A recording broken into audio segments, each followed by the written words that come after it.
히브리서를 저희들이 다 마쳤는데요. 히브리서 11장이 히브리서에서는 가장 중요한 장입니다. 믿음장이라고 부르죠. 참 믿음은 무엇인가?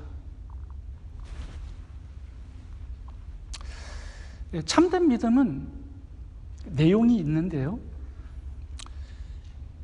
6절을 보시면은 두 가지를 믿는 것이다 라고 말씀을 하고 있습니다. 6절 읽어보겠습니다. 믿음이 없이는 하나님을 기쁘시게 하지 못하나니 하나님께 나아가는 자는 반드시 그가 계신 것과 또한 그가 자기를 찾는 자들에게 상 주시는 이심을 믿어야 할지니라. 그러니까 두 가지를 믿는 게 참된 믿음이라고 말씀합니다. 하나님이 살아계시다라는 거, 그리고 하나님을 찾으면 반드시 상을 주신다라는 거, 이 두 가지를 믿는 게 참된 믿음이라고 말씀을 하세요. 근데 한 가지가 더 있습니다. 6절을 보시면 이 구절이 현재 진행형으로 문법적으로 되어 있습니다. 다시 말하면 하나님의 살아계심을 계속 믿어야 되고요, 하나님께서 상 주신다라는 거 계속 믿어야 된다라는 거죠. 근데 우리가 삶의 현실이 너무 힘들고 어렵다 보면 이걸 계속 믿기가 쉽지 않습니다. 하나님께서 나를 외면하시고 무관심하시고 버리지 않았을까? 고난당하면 그렇게 생각하시는 분들이 많은데 그거 참된 믿음 아니거든요. 그런 상황 속에서도 하나님이 살아계시고 나를 돌보고 계시고 또 내가 끝까지 하나님을 믿고 하나님을 찾고 구하게 되면 하나님께서 반드시 상을 주신다라는 거 변함없이 믿어야 한다라는 겁니다. 이 세 가지가 참된 믿음의 내용이에요. 히브리서 전체가 이 고난과 핍박 때문에 믿음을 버리고 배도하는 성도들에게 주시는 메시지거든요. 하나님의 살아계심 믿어야 되고 또 하나님을 찾는 자들에게 상 주심도 믿어야 되고 끝까지 좋으신 하나님을 믿고 살아가야 한다, 이렇게 권면을 하고 있습니다. 그러면서 히브리서 11장이 17명의 믿음의 사람들을 소개하면서 그들이 어려운 상황 속에서도 끝까지 하나님을 믿고 살아갔을 때 이런 상을 받았다라고 말씀을 하고 있습니다. 아벨은 피의 제사를 드리는 조상이 되었고요, 에녹은 죽지 않고 성천한 사람이 되었어요. 엄청난 상이죠, 이거. 죽지 않고 하나님께 그냥 올라간 사람 두 사람밖에 없습니다. 엘리야하고 에녹밖에 없어요. 노아는 심판에서 구원을 받고 새로운 인류의 조상이 되었습니다. 이게 그가 받은 상이에요. 모세는 출애굽의 사명자, 요셉은 애굽의 국무총리가 되었죠. 여호수아는 가나안 땅을 정복하고 그 땅을 기업으로 얻었습니다. 히브리서 11장에 굉장히 중요한 인물이 나오는데요, 기생 라합입니다. 이분은 여리고성의 창기였습니다. 근데 하나님의 살아계심을 믿고 하나님을 찾았더니요, 예수님의 조상이 되는 엄청난 상을 받았어요. 하나님을 끝까지 믿고 순종하고 믿음을 지키면서 살아가는 자에게 하나님께서 주시는 상이 너무나 크다라는 사실을 히브리서 11장이 알려주고 있습니다. 그리고 이제 중간 부분에 32절부터 34절까지 보면요, 여호수아 사사기, 사무엘 상하, 역대 상하, 열왕기 상하, 예언서까지 넘어가면서 수많은 믿음의 인물들을 소개하고 있습니다. 이들도 굉장히 큰 상을 받았다라는 얘기를 하고 있어요. 읽어볼까요? 내가 무슨 말을 하리요? 기드온, 바락, 삼손, 입다, 다윗 및 사무엘과 선지자들의 일을 말하려면 내게 시간이 부족하리로다. 그들은 믿음으로 나라를 이기기도 하며 의를 행하기도 하며 약속을 받기도 하며 사자들의 입을 막기도 하며 불의 세력을 멸하기도 하며 칼날을 피하기도 하며 연약한 가운데서 강하게 되기도 하며 전쟁에 용감하게 되어 이방 사람들의 진을 물리치기도 하며. 33절에 믿음으로 전쟁에서 승리한 사람들이 나옵니다. 사사기 시대 이야기예요. 기드온, 바락, 삼손, 입다, 사무엘까지 믿음으로 살았는데 하나님께서 전쟁에 승리를 주셨다라는 거예요. 믿음으로 사자들의 입을 틀어막은 사람도 있죠. 누굽니까? 다니엘이죠. 34절에 보면 믿음으로 불의 세력을 멸한 자들도 있어요. 누굴까요? 사드락, 메삭, 아벳느고죠. 연약한 가운데서 강하게 되어 전쟁에 승리한 사람도 있는데 다윗이 그 중에 한 사람입니다. 수많은 믿음의 사람들을 소개하면서 끝까지 믿음으로 살 때 이런 놀라운 성공과 승리를 경험하고 하나님의 상을 받게 되었다라고 소개하고 있습니다. 그런데 히브리서 11장의 하이라이트는 이게 아닙니다.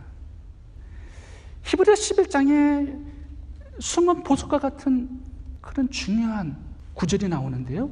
이제 11장 후반부부터 전반부와는 완전히 다른 그런 이야기를 하고 있습니다. 어떤 이야기를 하고 있을까요? 이 히브리서 11장 결론 부분은요, 전반부하고는 완전히 다릅니다. 끝까지 믿음을 지키고 살았지만, 하나님을 섬기고 살았지만 이 세상에서 상을 받지 못한 사람들도 많이 있다라고 얘기를 합니다.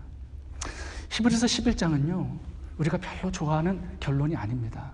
왜냐하면 그 후반부 결론을 보시면 엄청난 고난 속에서 살다가 결국 순교당한 많은 성도들의 이야기를 기록하고 있어요. 몇 가지 고난이 나오는지 헤아려 보셨습니까? 이것이 초대교회 성도들이 받았던 고난들이었습니다. 읽어보겠습니다. 35절부터 몇 가지가 나오는지 잘 헤아려 보시고요. 저에게 답을 주시는 분은 제가 점심을 사도록 하겠습니다. 읽어봅니다. 또 어떤 이들은 더 좋은 부활을 얻고자 하여 심한 고문을 받되 구차히 풀려나기를 원하지 아니하였으며, 또 어떤 이들은 조롱과 채찍질 뿐 아니라 결박과 옥에 갇히는 시련도 받았으며, 돌로 치는 것과 톱으로 키는 것과 시험과 칼로 죽임을 당하고 양과 염소의 가죽을 입고 유리하여 궁핍과 환난과 확대를 받았으니 이런 사람은 세상이 감당하지 못하느니라. 그들이 광야와 산과 동굴과 토굴에 유리하였느니라. 이 사람들은 다 믿음으로 말미암아 증거를 받았으나 약속된 것을 받지 못하였으니 이는 하나님이 우리를 위하여 더 좋은 것을 예비하였은즉 우리가 아니면 그들로 온전함을 이루지 못하게 하려 하십니다. 자, 몇 가지 고난이 나옵니까? 잘 헤아려 보셨어요? 14개, 13가지가 나옵니다. 유리는 똑같은 단어가 두 번 나와서 13가지입니다. 제가 점심을 안 사도 될 것 같습니다.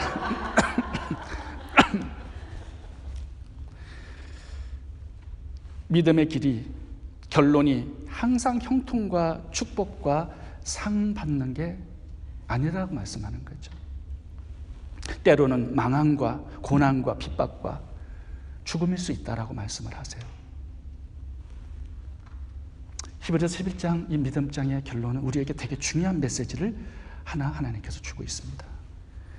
지금 이 세상에 보여지는 것, 되어지는 것으로 하나님의 상을 생각하면 안 된다라는 거예요. 하나님의 상과 축복은 다른 차원일 수 있다라고 말씀하는 겁니다.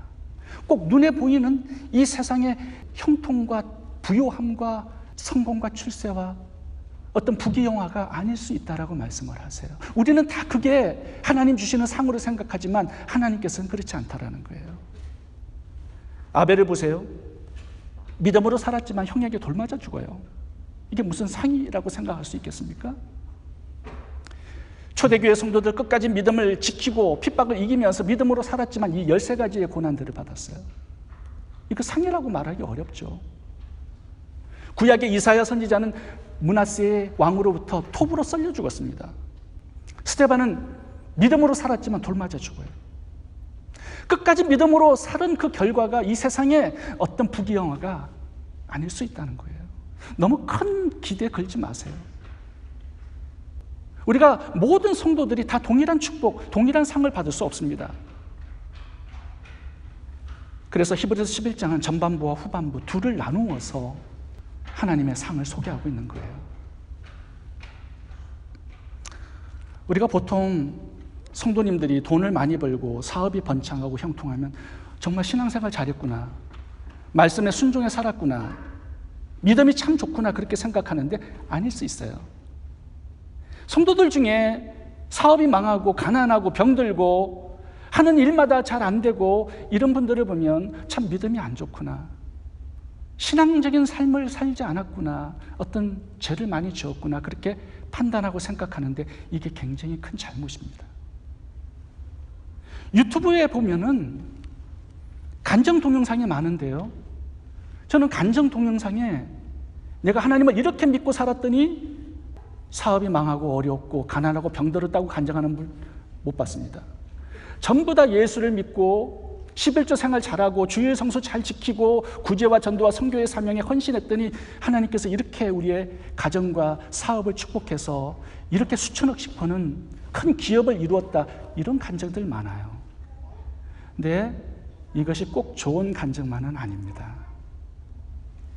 그게 하나님 주시는 축복과 상이 아닐 수 있어요. 그 이후에 보면 타락하는 사람들 많거든요.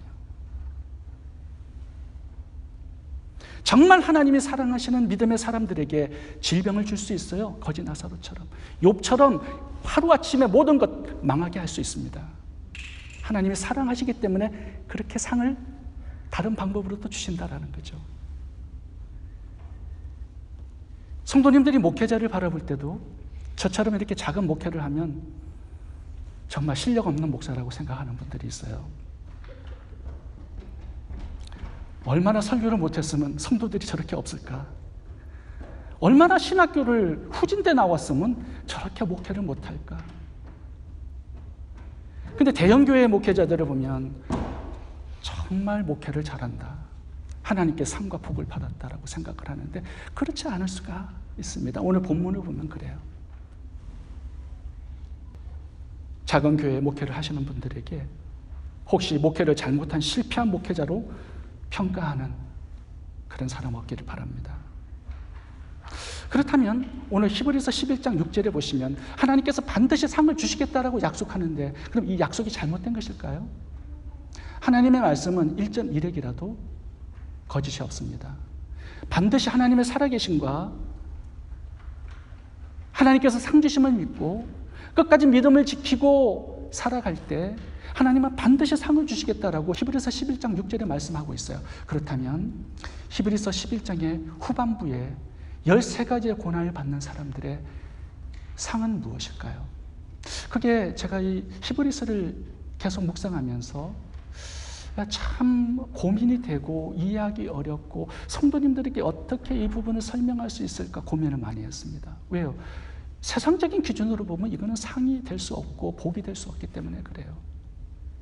그래서 이런 13가지의 고난을 받을 때 하나님을 던지고 믿음을 버리고 배도하고 세상으로 나가는 사람들이 있습니다. 이제 그런 성도들이 초대교회에 히브리서를 기록할 당시에 있었기 때문에 이 부분을 기록하면서 하나님 주실 상이 무엇인지를 설명하고자 한 거예요. 이 후반부에 13가지의 고통을 당하는 사람들이 받는 상은 뭘까요? 39절부터 읽어보겠습니다. 이 사람들은 다 믿음으로 말미암아 증거를 받았으나 약속된 것을 받지 못하였으니 이는 하나님이 우리를 위하여 더 좋은 것을 예비하였은즉, 하나님이 전반부의 상을 받은 사람들보다 더 좋은 것을 예비해 두셨대요. 이 더 좋은 것, 이것이 후반부에 13가지의 고통을 받는 믿음의 사람들에게 주고 싶어하는 상이에요. 더 좋은 것. 그렇다면 더 좋은 게 뭘까요? 전반부 같은 이 세상의 성공과 출세와 형통과 부귀영화를 받지 못한 고난받는 성도들에게 하나님께서 더 좋은 것을 예비해 주셨는데 그 상이 뭘까요? 이제 구약의 성도들보다 신약에 사는 성도들이 고난은 받지만 더 좋은 것을 받은 게 있습니다. 여기 보면 이 약속된 것을 그들은 받지 못하였으나 우리들은 받았대요. 그 약속된 건 뭘까요? 여기 프라미스라는 단어가 나오는데 이거는 프라미스가 아니라 더 프라미스예요. 그러면 그 약속은 뭐예요? 예수 그리스도예요. 하나님께서 우리들에게 보내주시겠다고 하셨던 그 예수 그리스도를 우리는 이미 받았고 알았고 믿었고 그분이 누구신지를 분명히 믿고 있다는 거예요. 이게 더 좋은 상이라고 말씀하는 거예요. 구약의 성도들 죽었다 깨어나도 예수님의 죽음과 십자가 보혈의 피의 의미 몰랐습니다. 예수님이 메시아 되시고 유일한 인류의 구원자 되신 거 구약 성도들은 죽었다 깨어나도 몰라요. 알 수가 없어요. 근데 신약에 사는 우리 성도들에게는 우리가 예수 그리스도의 보혈의 피의 능력 알고 있죠. 예수님이 왜 죽으셨는지 알고 있죠. 왜 이 땅에 오셨는지, 왜 인간으로 오셨는지, 왜 그분은 하나님이신지 우리는 모든 것들을 다 알고 있어요. 이 예수 그리스도에 대한 지식과 믿음이 구약의 성도들보다 더 좋게 예비된 하나님께서 주시는 상이래요. 고난은 받지만 너희들 그 예수 그리스도를 알고 믿고 있지 않느냐? 그게 더 좋은 상이라고 말씀하는 거예요. 그리고 더 좋은 상이 있습니다. 하나님께서 약속하신 게 더 프라미스, 예수 그리스도만이 아니에요. 약속하신 게 또 하나 있어요. 성령님을 약속하셨어요. 그래서 사도행전 1장 보시면 아버지께서 약속하신 것을 기다리라고 말씀하세요. 성령께서 오셔서 우리에게 어떤 역할을 하시냐면요, 하나님 아버지를 더욱더 알게 하시고 예수 그리스도를 더 깊이 알게 하시고 친밀한 교제를 나누게 하시고 하나님을 아바 아버지라고 부르게 하시고 예수 그리스도를 끝까지 믿을 수 있는 힘을 불어넣어 주시는 분이 성령님이세요. 우리가 그분도 받았어요. 이게 더 좋은 예비한 상입니다.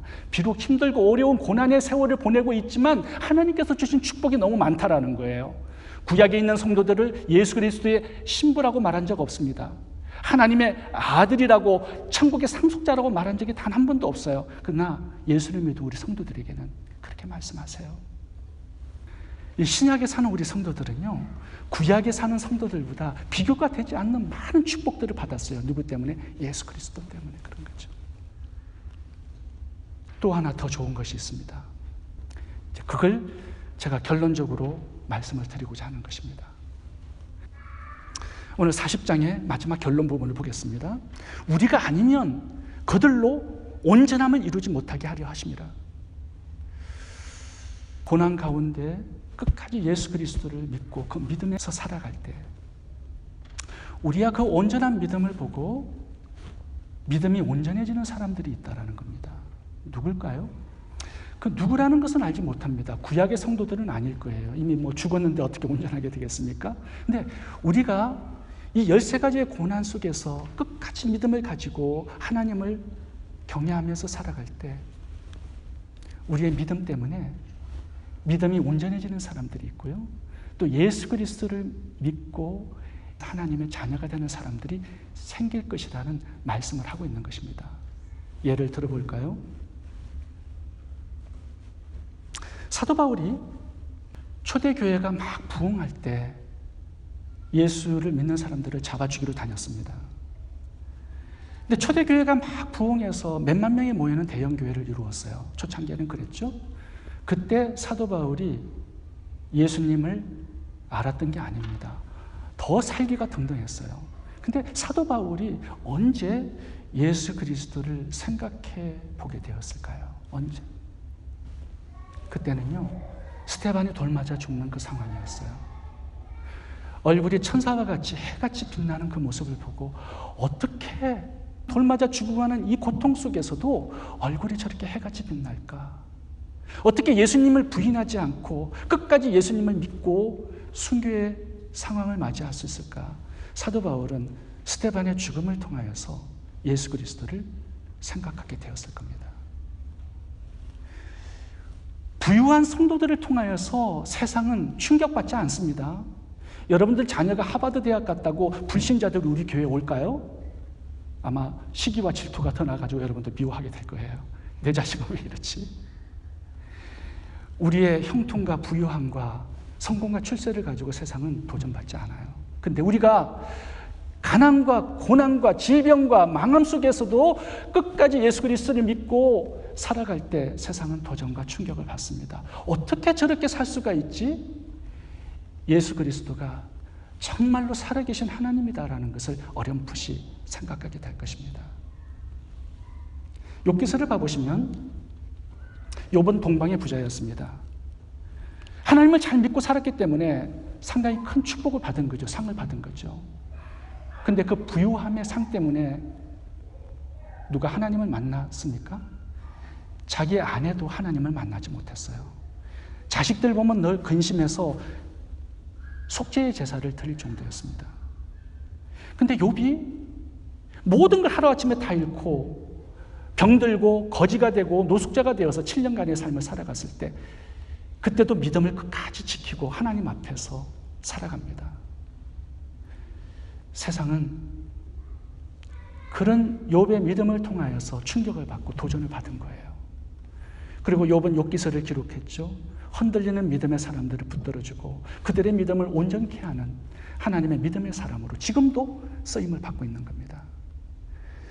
전반부에 그런 형통과 부유함의 축복을 받은 그것이 많은 사람들을 하나님께로 돌아오게 만드는 것이 아니라 후반부에 13가지의 고통과 망함과 어려운 고난 속에서 칠흑 같은 어둠 속에서 살아가지만 믿음을 지키고 굳건하게 살아가는 그 사람들을 통하여서 세상은 지금도 충격을 받고 그리스도께 돌아와 구원받는 사람들이 생기는 거예요. 누가복음 16장을 봐보세요. 부자와 거지 나사로의 비유가 나오는데 부자는 아마 하나님을 잘 믿었기 때문에 세상적인 부유함과 형통의 축복과 상을 받았을 것 같습니다. 근데 그를 통하여서 예수님을 믿은 사람이 있을까요? 단 한 사람도 없습니다. 오히려 타락하는 사람들이 더 많았겠죠. 매일 호화로운 잔치를 하면서 술 먹고 파티를 하는데 누가 거기에서 신앙을 가질 수 있겠습니까? 근데 그 집에서 떨어지는 음식 부스러기를 먹고 살았던 거지 나사로를 봐보세요. 그 상황 속에서 비참한 막장 인생의 그 상황 속에서도 예수님을 굳건하게 믿고 믿음의 자리를 떠나지 않았습니다. 오늘날 거지 나사로를 통하여서 믿음이 온전해지고 예수님께 돌아오는 그런 사람들이 얼마나 많습니까? 다니엘서를 한번 봐볼까요? 다니엘은 사드락과 메삭과 아벳느고와 함께 포로로 잡혀와서 청소년 시절을 바벨론에서 보냈습니다. 그 포로 생활 속에서도 하나님을 굳건하게 믿고 살아갔더니 하나님께서 복을 주시고 상을 주셨어요. 그 상이 뭐예요? 다니엘은 바벨론의 총리 대신이 되었고요. 사드락, 메삭, 아벳느고는 고위직 관리가 되었습니다. 근데 그들의 높아짐과 세상적인 성공과 출세 때문에 누가 하나님을 만난 사람이 있었습니까? 단 한 사람도 나오지 않아요. 그런데 어느 날 느부갓네살 왕이 금신상을 세워놓고 모든 백성들은 절하라고 명령을 내립니다. 사드락, 메삭, 아벳느고가 하나님만을 섬기기 위해서 금신상에 절하지 않고 풀무불 속으로 들어갑니다. 끝까지 믿음을 지키고 순교에 자신의 목숨을 드려요. 그때 세상은 충격을 받습니다. 느부갓네살 왕이 거기서 살아계신 하나님을 만나요. 이방인들의 입에서 하나님을 향한 찬양이 터져나오는 순간이 언제인지를 봐보세요. 다니엘과 세 친구들이 높이 올라가 성공한 그때가 아닙니다. 믿음 때문에 고난을 당하지만 끝까지 믿음을 지키고 흔들리지 않았을 때 세상 사람들은 하나님을 찬양하기 시작합니다. 다니엘서 3장 28절부터 읽어보겠습니다. 느부갓네살이 말하여 가로되 사드락과 메삭과 아벳느고의 하나님을 찬송할지로다. 그가 그 사자를 보내사 자기를 의뢰하고 그 몸을 버려서 왕의 명을 거역하고 그 하나님 밖에는 다른 신을 섬기지 아니하며 그에게 절하지 아니한 종들을 구원하셨도다. 그러므로 내가 이제 조서를 내려오니 각 백성과 각 나라와 각 방언하는 자가 무려 사드락, 메삭과 아벳느고의 하나님께 설만이 말하거든 그 몸을 쪼개고 그 집으로 걸음틀을 삼을지니 이는 이같이 사람을 구원할 다른 신이 없음이니라. 사드락, 메삭, 아벳느고가 죽음 앞에서 믿음을 지키고 두려워하지 않는 모습을 보고 바벨론 왕과 바벨론의 백성들이 하나님을 찬양하고 하나님을 믿는 사람들이 생겨난 거예요. 수많은 유대인들이 포로에 끌려와서 자기 목숨 때문에 금신상에 절하는 그 수많은 유대인 포로들이 사드락, 메삭, 아벳느고의 믿음 앞에 얼마나 부끄러웠을까요? 그들의 믿음도 다시 세워지고 온전하게 되는 은혜를 받은 거죠. 내 믿음이 온전해지잖아요? 그러면 온전한 믿음의 사람들을 얻게 됩니다. 그런 자녀들을 얻게 돼요. 바로 이런 사람들이 고난 가운데 믿음을 지키고 살아가는 사람들에게 하나님께서 주시는 상입니다. 다른 게 아니라 믿음의 사람들을 주시겠다라는 거예요. 제가 몇 주 전에 김석균 목사님으로부터 전화를 받았어요. 우리 교회에 여러 분 오셨는데 최근에 암 수술을 하셔가지고 회복을 하셨다고 합니다. 여러 가지 어려운 그런 상황들을 많이 이야기를 해주셨는데 지금 찬양집을 19집을 내셨다고 그 찬양곡을 보내주셨어요. 들어보라고. 여전히 80이 가까운 나이인데요. 찬양을 작곡 작사를 너무나 은혜로운 곡들을 많이 만들어내세요. 지난번에 우리 교회 방문하셔가지고 우리 집에서 일주일을 함께 지내면서 찬양 사역에 오랜 세월에 있었던 여러 가지 일들을 저에게 들려주셨는데요. 아직도 기억에 남는 참 은혜로운 감정이 하나 있습니다. 이분이 극동방송국에서 이제 찬양 프로그램을 진행하는 진행자였습니다. 여러 성도님들이 전화를 해서 신청곡을 신청하면 찬양곡을 틀어주는 방송을 진행하고 있었어요. 근데 어느 날 인천에 30대 후반의 한 집사님으로부터 전화가 걸려왔어요. 어떤 찬양곡을 신청하실 것입니까? 물어보니까 김석균 목사님께서 작곡하신 나는 행복해요. 이 찬양곡을 신청하겠습니다. 행복한 일이 참 많으신가 보죠? 그렇게 물어봤어요. 교회에서는 어떤 사역을 하고 계세요? 그러니까 그 여집사님께서 교회 성가대 하시고요. 또 구역장 하시고 또 하나는 주일학교 교사를 3가지 사역을 하고 계신다라고 말씀을 주신 것입니다. 가정에 또 교회에 어떤 행복한 그런 일들이 있으면 좀 짧게 간증해 주시겠어요? 이렇게 말씀을 하니까 저는 최근에 당뇨병 때문에 오른쪽 눈을 실명을 했고요. 또 합병증 때문에 최근에 왼쪽 눈도 실명해서 앞을 보지 못하는 장애인이 되었습니다. 굉장히 김석균 목사님이 당황을 했대요. 스태프들도 다 당황하고 뭐 이렇게 좀 안 좋은 얘기들이 계속 나올까 봐 긴장이 되었대요. 근데 하나님께서 30년의 세월 동안에 참 아름다운 하나님의 창조의 세계를 볼 수 있도록 은혜를 베풀어 주셔서 그게 너무나 감사합니다. 장님이 되고 보니까 이렇게 눈 뜨고 살았던 것이 얼마나 하나님의 크신 은혜였던지 그것을 깨달았다라는 거예요. 그러면서 그 부분을 감사로 하나님께 올려드렸어요. 그리고 저에게 2딸이 있는데 믿음이 참 좋아요. 그런 믿음의 2딸을 주셔서 그것도 너무나 감사합니다. 계속 또 물어봐요. 그러면 남편은 어떤 일을 하세요? 그러니까 남편은 오래전에 먼저 천국을 가셨어요. 그런데 너무 감사한 것은 남편이 예수님을 잘 믿다가 죽었습니다. 그래서 나중에 천국에서 아기 아빠를 만나게 될 것도 너무나 감사해요. 그렇게 자기의 감사하는 부분을 하나하나 이렇게 설명하는 겁니다. 근데 이제 김석균 목사님과 뒤에 있는 스태프들은 너무 당황스러운 이야기를 듣게 된 거죠. 예수님을 열심히 끝까지 잘 믿었더니 망하고 이렇게 저주받은 이야기예요. 그래서 조마조마했는데 이분이 계속적으로 감사의 그런 고백들을 계속 하나님께 올려드리는 겁니다. 하나님은요, 실수하지 않는 위대하신 하나님이세요. 나에게 주신 이 모든 것들도 하나님께서 나를 사랑하시기 때문에 주시는 선물이고 축복이에요. 그래서 늘 감사하는 마음으로 하루하루를 살고 있습니다. 이렇게 간증을 하는 겁니다. 그래서 김석기 목사님 굉장히 놀랬대요. 이렇게 보니까 집사님은 저보다 더 행복한 분이신 것 같습니다. 칠흑 같은 어두움의 상황을 살고 계시지만 마음은 하나님의 믿음으로 너무나 밝고 아름다우세요. 신청하신 곡 틀어드릴게요. 그러면서 나는 행복해요라는 찬양곡을 틀어드리는데요. 김석균 목사님이 오랜 세월 동안에 사역을 하시면서 이 여집사님이 자기에게 가장 큰 믿음의 도전을 주었던 분이다라고 소개를 하시면서 저에게 이 간증을 들려주셨어요. 여러분, 말씀을 마치겠습니다. 하나님은 끝까지 우리가 믿음을 지키고 살 때 상을 약속하셨어요. 더 좋은 것을 예비해 두셨대요. 하나님께서 예비하신 더 좋은 상은요, 우리가 예수님을 누구신지 알고 믿고 있는 이 믿음이 하나님께서 예비하신 좋은 상이고요. 그 믿음을 끝까지 지키고 살아갈 수 있도록 하나님께서 성령님을 보내셔서 오늘도 힘을 주고 계시는 것, 그것이 우리에게 주시는 또 하나의 좋은 상입니다. 그리고 우리가 끝까지 믿음을 지키고 살아갈 때 나의 믿음을 통하여서 흔들리는 믿음이 굳건해지고 그 믿음들이 온전해지는 사람들이 생겨요. 그런 믿음의 공동체를 세워나가시는 것이 하나님께서 주시는 또 하나의 좋은 상이고요.